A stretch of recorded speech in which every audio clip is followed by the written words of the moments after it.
सभी महान उपक्रम शक्तिशाली बाधाओं के माध्यम से प्राप्त किए जाते हैं। सबसे गहरी मानसिक स्थिति बनाए रखें। जरा भी ध्यान ना देना कि बचकाने प्राणी तुम्हारे विरुद्ध क्या कह रहे हैं।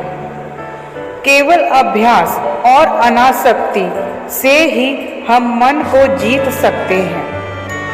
शक्ति की सर्वोच्च अभिव्यक्ति खुद को शांत और अपने पैरों पर रखना है। जब तक हमें खुश करने के लिए किसी और की आवश्यकता होती है, हम गुलाम हैं। विविधता में एकता ब्रह्मांड की योजना है।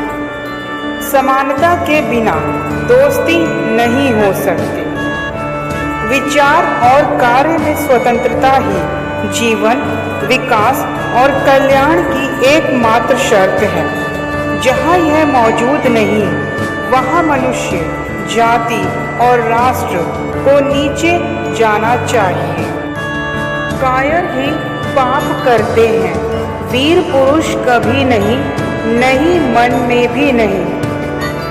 बिजनेस है, बच्चों का खेल नहीं। नरम दिमाग वाले, कमजोर दिमाग वाले, मुर्गे के दिल वाले सच नहीं पा सकते। व्यक्ति को स्वतंत्र होना चाहिए और आकाश जितना चौड़ा होना चाहिए। एक विज्ञान के रूप में अध्यात्म, एक अध्ययन के रूप में मानव मन के लिए सबसे बड़ा और स्वास्थ्यप्रद व्यायाम है। सबसे बड़ा पाप यह सोचना है कि आप कमज़ोर हैं। कोई भी बड़ा नहीं। समझो कि तुम ब्रह्म हो। आप जो देते हैं उसके अलावा किसी चीज़ में शक्ति नहीं है। मन को सदा प्रफुल्लित रखना। सब एक बार मरेंगे। कायरों को बार बार मौत का दर्द सहना पड़ता है, केवल उनके मन में डर के कारण। जब कोई विचार विशेष रूप से मन पर कब्जा कर लेता है, तो यह वास्तविक शारीरिक या मानसिक स्थिति में बदल जाता है। किसी राष्ट्र की प्रगति के लिए सबसे अच्छा थर्मामीटर उसकी महिलाओं का उपचार है।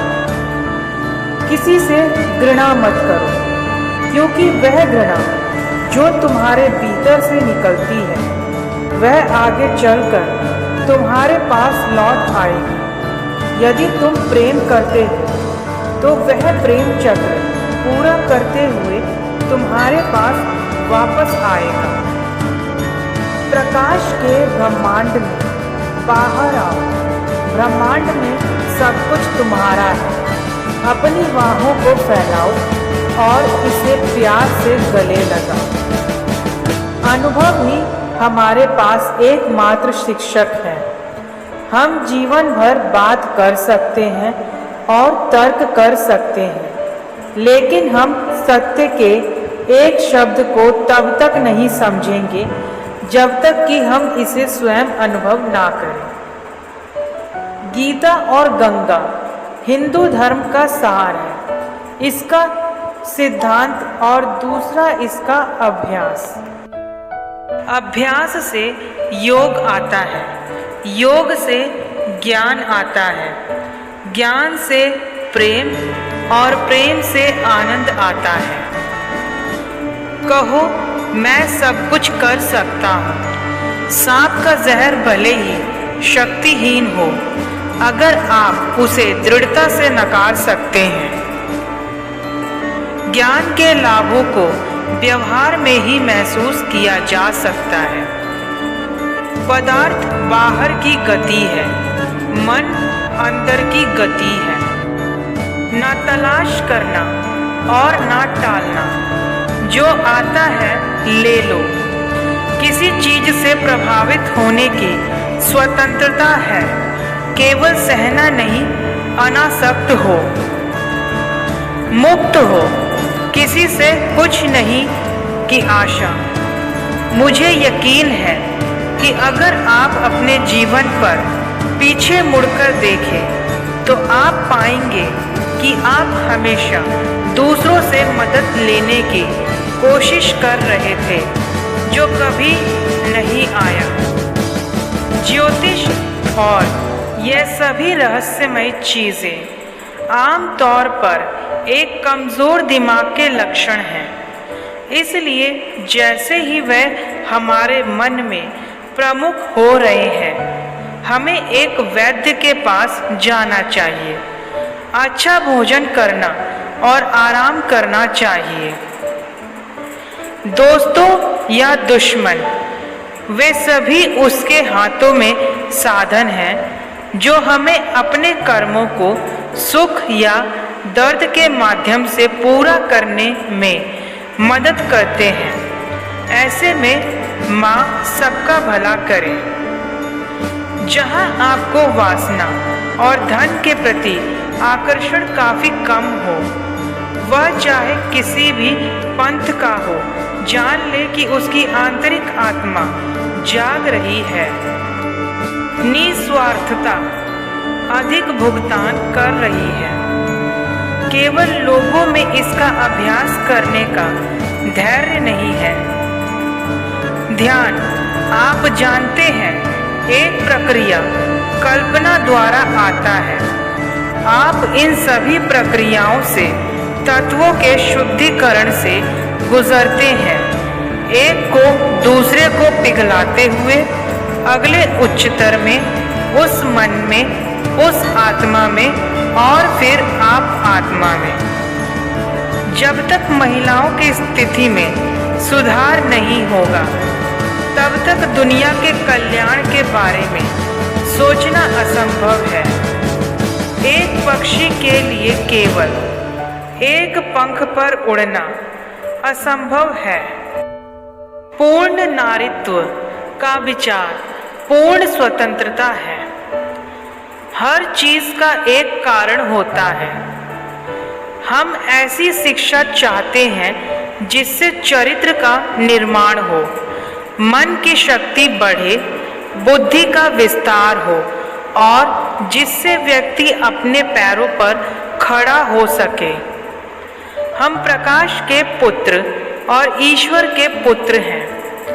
प्रभु की जय, हम सफल होंगे। अनुभव ही हमारे पास एकमात्र शिक्षक है। जीवन में सबसे अच्छा मार्गदर्शक ताकत है। आज का कारण अतीत का प्रभाव और भविष्य का कारण है। हम किसी को दोष ना दें, हम अपने कर्मों को दोष दें। जैसे ही हम प्रतिक्रिया करते हैं, हम गुलाम बन जाते हैं। एक आदमी मुझे दोष देता है और मैं तुरंत क्रोध के रूप में प्रतिक्रिया करता हूँ। उसने जो एक छोटा सा कंपन पैदा किया, उसने मुझे गुलाम बना दिया। बिना जन्म या मृत्यु के शाश्वत, नित्य, मुक्त, अपरिवर्तनीय और सभी परिस्थितियों से परे यह मनुष्य की आत्मा है। मनुष्य की वास्तविक आत्मा। हम पहले तथ्यों का निरीक्षण करते हैं, फिर सामान्यीकरण करते हैं और फिर निष्कर्ष या सिद्धांत निकालते हैं। अब असीम साहस और हृदय में अदम्य शक्ति के साथ तीव्र कर्म योग की आवश्यकता है, तभी देश की जनता जागेगी। वह व्यक्ति अमरता को प्राप्त हो गया है जो किसी भी भौतिक वस्तु से परेशान नहीं है। खुद पर विश्वास रखो। महान विश्वास ही महान कर्मों की जननी है। वह एक नास्तिक है जो खुद पर विश्वास नहीं करता है। पुराने धर्मों ने कहा कि वह एक नास्तिक था जो ईश्वर में विश्वास नहीं करता था। नया धर्म कहता है कि वह एक नास्तिक है जो खुद पर विश्वास नहीं करता है। कोई नकारात्मक नहीं, सभी सकारात्मक सकारात्मक। मैं हूँ, भगवान है, सब कुछ मुझ में है। मैं स्वास्थ्य, पवित्रता, ज्ञान जो चाहूँ प्रकट करूँगा।